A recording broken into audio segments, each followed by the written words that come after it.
이제 다 같이 조용히 기도하시면서 4월 8일 수요일 고난주간 특별 예배를 드리겠습니다.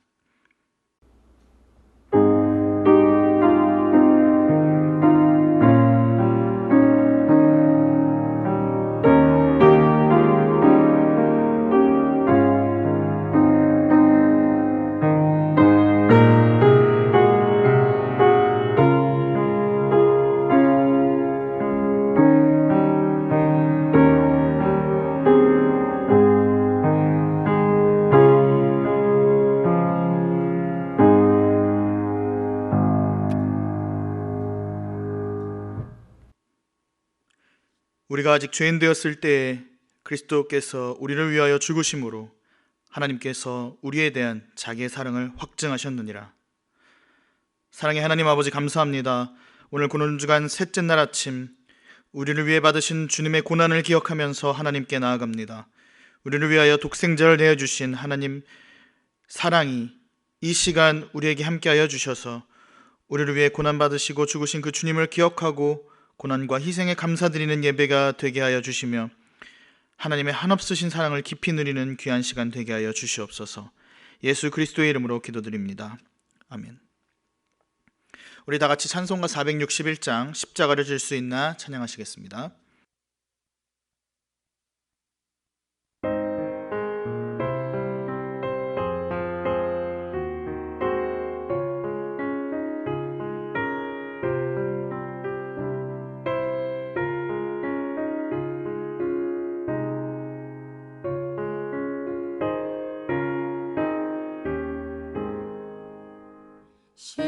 십자가를 질 수 있나 주가 물어보실 때 죽기까지 따르오리 성도 대답하였다. 우리 심령 주의 것이니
사랑해 주님 감사합니다.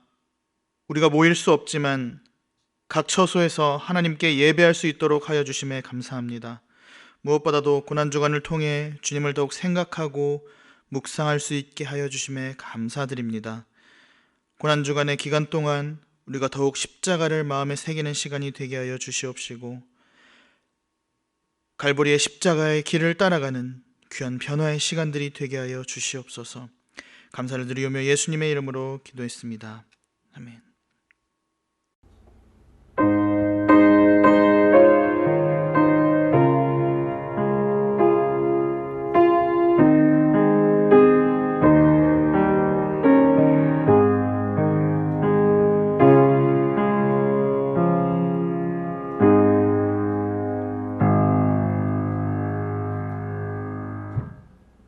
하나님의 말씀 마태복음 16장 21절에서 24절까지 봉독하도록 하겠습니다.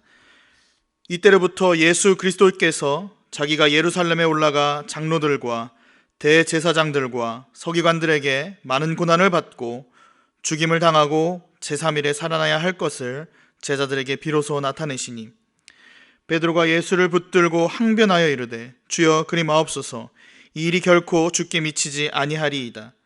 예수께서 돌이키시며 베드로에게 이르시되 사탄아 내 뒤로 물러가라, 너는 나를 넘어지게 하는 자로다. 내가 하나님의 일을 생각하지 아니하고 도리어 사람의 일을 생각하는도다 하시고, 이에 예수께서 제자들에게 이르시되 누구든지 나를 따라오려거든 자기를 부인하고 자기 십자가를 지고 나를 따를 것이니라. 아멘. 우리 잠깐 기도하고 하나님의 말씀 보도록 하겠습니다. 하나님 아버지, 하나님의 말씀을 상고하려 합니다. 하나님 이 시간 함께 하여 주셔서 밝히 깨달아 알게 하여 주시옵소서. 감사를 드리며 예수님의 이름으로 기도했습니다. 아멘. 오늘 저는 마태복음 16장 21절로 24절까지의 말씀을 살펴보면서 주님의 고난, 우리의 고난이라는 제목을 통해 은혜를 나누기를 원합니다. 먼저 오늘 본문에 대한 배경으로 설교를 시작하려고 합니다. 오늘 성경 본문에 나타나는 제자들은 유대 사람들이었습니다. 때문에 이미 구약에서부터 전해 내려오는 이스라엘의 역사에 대해서 아주 잘 알고 있었을 것입니다. 특별히 구약시대의 사사들과 선지자들, 그리고 제사장들과 그 외 많은 부름을 받은 하나님의 사람들이 이스라엘 사람들의 고역이나 억압 그리고 핍박을 구원해내는 이야기들을 아주 잘 알고 있었을 것입니다. 이런 구한 이야기들을 가운데 그들이 전통적으로 이해했던 구원자의 표상은 힘이 많고 물리적 힘, 그리고 권세 또는 가시적인 기적들을 통해서 어려운 이들을 구해내는 것이었습니다. 하나님의 부름을 받아 사역했던 구약의 많은 사람들은 대부분 힘과 능력이 특출했기 때문입니다. 모세는 하나님께 직접 명령을 받아 애굽의 10가지 재앙을 일으키고 선포하면서 이스라엘을 구해냈습니다. 사무엘은 어렸을 때부터 하나님의 음성을 들으면서 영적 지도자로 성장하여 영적으로 타락한 혼미한 이스라엘을 구해냈습니다. 다윗은 하나님의 마음에 합한 사람이라는 별칭을 얻으면서 망해가는 이스라엘을 근동지방의 열강들 가운데에서 구해냈습니다. 이외에 수많은 사사들과 선지자들이 구원사역들에 대해서는 제가 다 열거하지 않아도 이미 우리 성도님들께서 많이 알고 계시리라고 생각합니다. 물론 이런 구원자들 가운데도 몇몇은 당시의 권력을 장악하고 있던 사람들에게 미움을 받아서 고난당하고 때로 순교하고 그렇게 힘없이 죽어갔던 사람들이 있었습니다. 그렇지만 적어도 당시 1세기의 유대인들이 보편적으로 이해하고 바라고 있던 구원자의 모습은 하나님으로부터 받은 초월적인 힘과 능력으로, 그리고 권세로 이스라엘 민족을 영적으로 그리고 물리적으로 로마에서 구원해내는 것이었습니다. 그들이 계속해서 믿고 바래왔던 메시아 사상은 하나님의 말씀조차 보이지 않던 400년 암흑기를 지나며 서서히 잊혀지고 있었습니다. 하나님부터 단 한 줄기의 빛도 보이지 않던 그때, 칠흑같이 어두운 새벽과 같았던 그때 그들이 그토록 바라던 한 사람이 유대 땅에 나타나게 되었습니다. 그는 불가능하다고 여겨지는 일들에 맞서서 그 일들을 해결했습니다. 공간을 뛰어넘으셨고 자연을 다스리셨으며 비극을 희극으로 변화시키셨습니다. 그는 세상에 살고 계셨지만 세상에 속하지 않은 영적 큰 권세가 그 자신으로부터 나오고 있음을 세상에 보여주었습니다. 때가 참에 그들 앞에 나타난 예수라는 사람은 시종일관 기적을 행하였습니다. 메시아를 대망하던 그들, 로마 침략자들에게 무참히 짓밟히고 있던 그들은 예수 그리스도께서 보여주셨던 이적들에 점차 열광하게 되었고, 마침내 그들은 예수 그리스도께서 자신들이 원하는 힘과 능력을 가진 구원자임에 틀림이 없다고 믿게 되었습니다. 그렇다면 어떤 일들이 있었길래 이렇게 확신하고 이게 메시아다, 이분이 하나님이 보내신 분이야, 이분이 이 로마 체제에서 우리를 구원하실 분이야 라고 여기게 되었을까? 누가복음을 잠깐 살펴보도록 하겠습니다. 오늘 마태복음이 본문인데도 누가복음을 살펴보는 이유는 누가가 의사인데 복음서를 최대한 객관적으로 서술하려고 했고, 그 기록이 거의 대부분 논리적으로 의사이기 때문에 논리적 구성을 가지고 있고, 또 연대기순으로 시간의 흐름에 따라 구성되어 있습니다. 다른 복음서와는 차별된 것이 누가복음이 조금 더 객관성을 띠고 있다, 이렇게 보아지는 것이죠. 다른 복음서들은 저자가 전하고자 하는 의미와 의도에 따라서 전개되고 순서가 많이 좀 뒤바뀌고요, 상황에 맞춰서 좀 재구성된 부분이 있습니다. 때문에 누가복음으로서 당시의 상황을 살펴보고자 하는 것입니다. 그럼 누가복음의 본론으로 잠깐 가보도록 하겠습니다. 모두 잘 아시겠지만 누가의 기록에 따르면 누가복음 4장 중반에 40일 광야 시험을 끝낸 후부터 예수님께서는 이미 많은 기적과 이사를 일으키셨습니다. 지금 그 모든 기적을 담기에는 시간이 부족하니까 오늘 본문인 마태복음 16장과 비슷한 시기에 일어났었던 일만 간략히 설명을 드리고자 합니다. 지금 보고 계신 기록은 누가복음 9장의 사건들을 짧게 재구성한 것입니다. 1절에 보면 예수께서 제자들에게 모든 귀신을 제어하여 병 고치는 능력과 권위를 주셨고, 하나님의 나라를 전파하고 앓는 자를 고치라시며 제자들을 파송해 주셨고, 세 번째, 제자들이 각 마을에 두루 다니면서 복음을 전파하고 병을 고쳤고, 네 번째, 예수 그리스도에 대한 소문이 사방에 퍼졌고, 다섯 번째, 오병이어의 기적을 체험했던 것이 이것이 누가복음 9장의 사건들입니다. 마태복음 지금 16장에 비슷한 시기에 일어났던 사건입니다. 이 이야기들을 보니까, 이 사건들, 일어났던 사건들을 보니까 예수님의 제자들은 그때 적어도 세상적으로는 최고의 시간을 보내고 있었습니다. 그래서 이 예수님께서 메시아가 확실하다고 생각했던 것 같아요. 예수님의 제자들은 사실 당시 사회에서 제사장이나 귀족이나 선지자나 혹은 어떤 종교 지도자의 무리와는 거리가 있던 사람들이었습니다. 그런데 주님께서는 당시 유대 사회에서 철저하게 비주류층이었던 당신의 제자들에게 귀신을 제어하고 병을 고치는 신적 능력을 부여해 주셨습니다.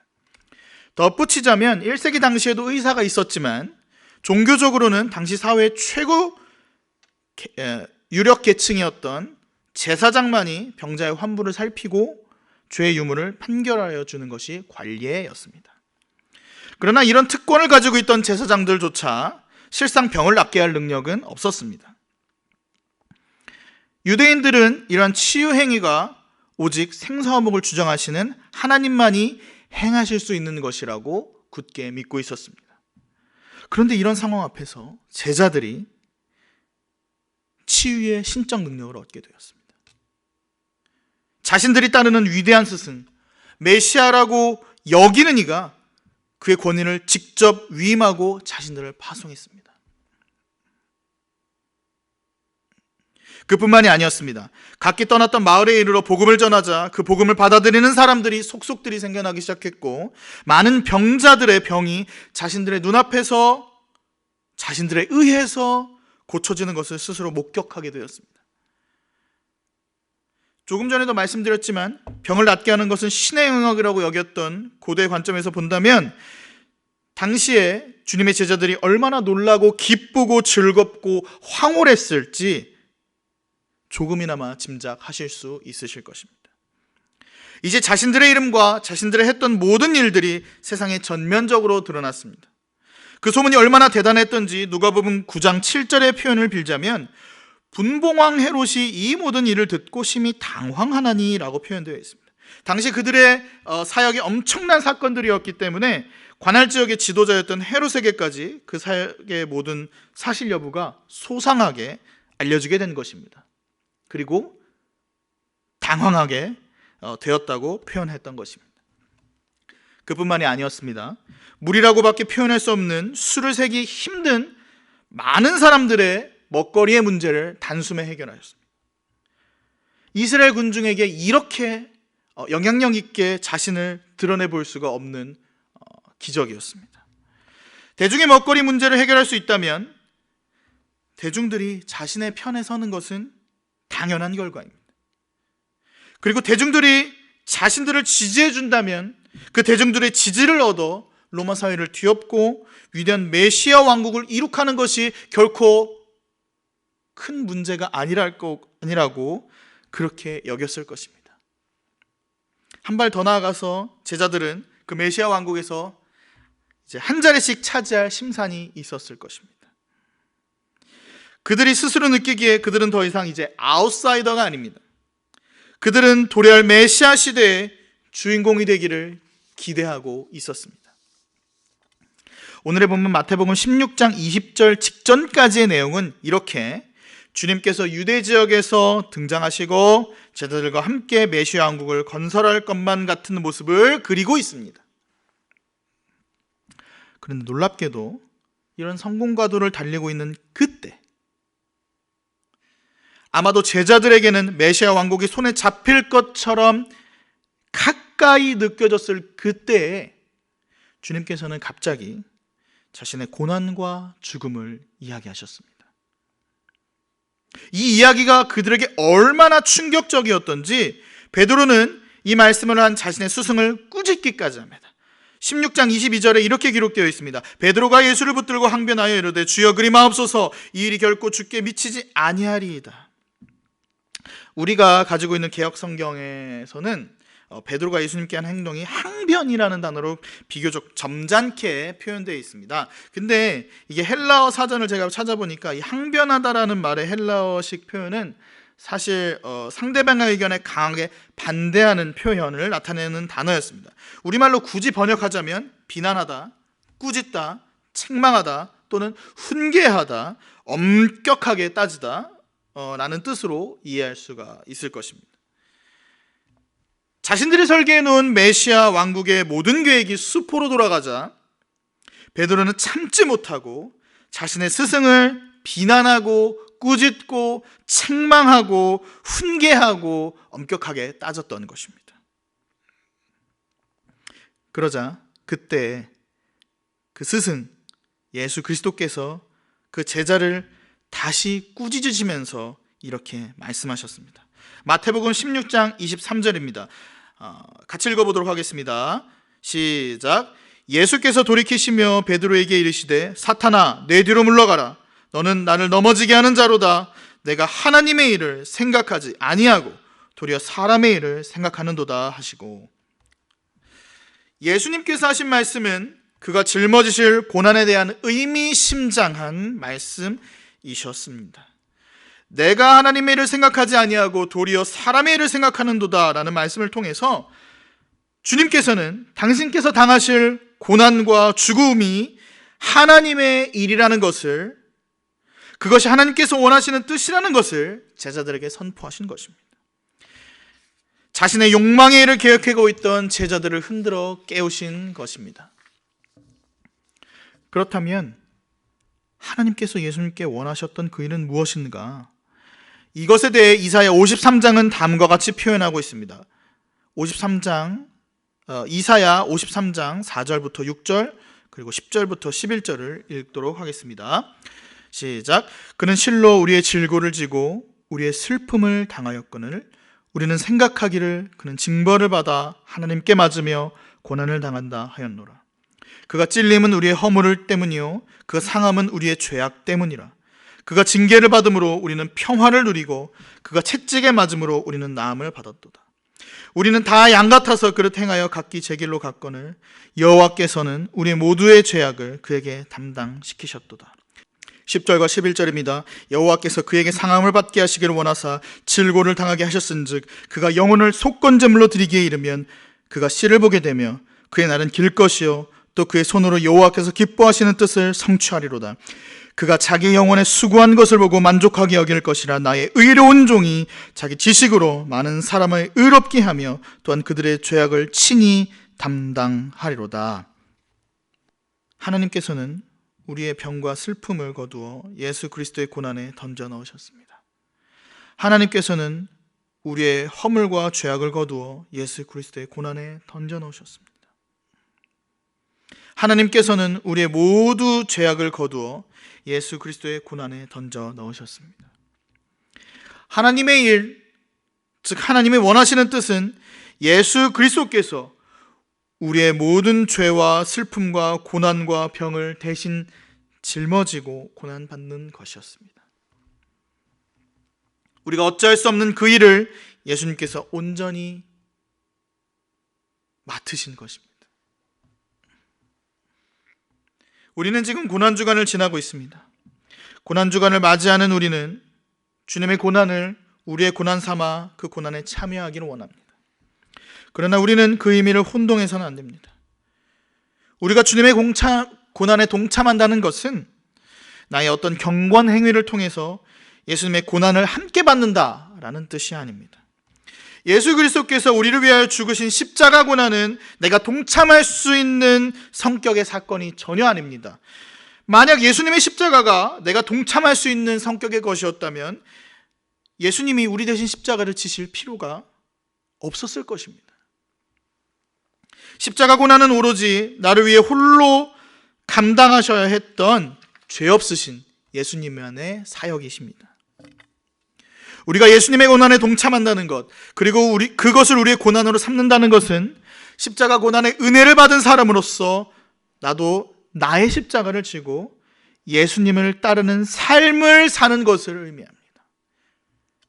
십자가의 은혜를 받은 자로 살면서 예수님의 명령을 끝까지 지키다가 십자가를 미워하고 이해하지 못하는 세상으로부터 고난을 당한다는 것입니다. 금식이나 특별기도 등의 경건의 모양으로 우리는 고난주간의 유익을 확실히 받을 수 있습니다. 그러나 그런 행위들이 예수님의 고난에 동참하는 본질로 여겨져서는 안 됩니다. 왜냐하면 금식이나 특별기도 등의 경건 생활은 나 자신을 스스로 돌아보고 죄를 회개하고 나를 포기하고 나의 십자가를 지고 주님을 따르기 위해서 나를 절제하는 선행 행위이기 때문입니다. 그 선행 행위를 통해 본질 안으로 깊이 들어갈 수 있는 것이지 그 선행 행위가 본질 자체는 아닙니다. 그러므로 우리는 고난주간에 내가 어떤 경건한 활동을 한다, 내가 어떤 경건한 모임에 참여한다, 내가 어떤 예배에 참석한다는 나의 경건 행위에 스스로 위로를 받으려고 하지 말고 그 경건 활동 내면 깊숙한 곳으로 들어가서 주님께서 나를 위해서 무엇을 행하셨는가? 내가 받은 은혜가 어떤 것인가? 내가 받은 그 은혜를 따라 나는 이제 이 삶을 어떻게 살아야 되는가? 이 본질에 더욱 집중해야 되는 것입니다. 결론적으로 예수님의 고난에 동참한다는 것은 주님께서 내게 행하신 사랑을 깊이 묵상하고 체험한 후 내 삶의 방향을 돌려 예수님을 따르기 위해 삶에서 억울하게 받는 희생과 차별과 죽음까지도 감당하겠다는 십자가의 도를 따르는 삶을 의미합니다. 겉보기에 몇 개의 경건 행위를 해놓고 속으로는 세상의 성공과 자신의 안락함을 취하고 있다면 그것은 고난의 동참이라고 말할 수 없을 것입니다. 고난 주간을 보내면서 겉으로 드러나는 경건행위에 만족하려 하지 마시고 우리 자신의 세속화된 모습을 회개하며 돌이키시는 시간이 되시기를 축복합니다. 또한 십자가의 진리를 깊이 묵상하고 그 묵상한 결과를 삶에서 실천하시는 그런 시간이 되시기를 우리를 위해 고난당하신 우리 구주 예수 그리스도의 이름으로 축복합니다. 우리 다 같이 기도하겠습니다. 사랑의 하나님, 오늘 말씀을 통하여 은혜 주신 대로 우리가 주님의 고난에 동참하여 주님의 뜻에 따라 살게 하여 주시옵소서. 겉으로 나타나는 경건행위를 통한 고난으로 만족하는 어리석은 자 되지 않게 이끌어 주시고 제자의 삶을 삶으로써 주님께서 우리에게 원하셨던 고난을 취하게 하여 주시옵소서. 감사드리며 예수님의 이름으로 기도드립니다. 아멘. 우리 주기도문으로 예배를 피하도록 하겠습니다. 하늘에 계신 우리 아버지여, 이름이 거룩히 여김을 받으시오며 나라 임하옵시며 뜻이 하늘에서 이룬 것 같이 땅에서도 이루어지이다. 오늘날 우리에게 일용할 양식을 주옵시고 우리가 우리에게 죄진 자를 사하여 준 것 같이 우리 죄를 사하여 주옵시고 우리를 시험에 들게 하지 마옵시고 다만 악에서 구하옵소서. 이게 나라와 권세와 영광이 아버지께 영원히 있사옵나이다.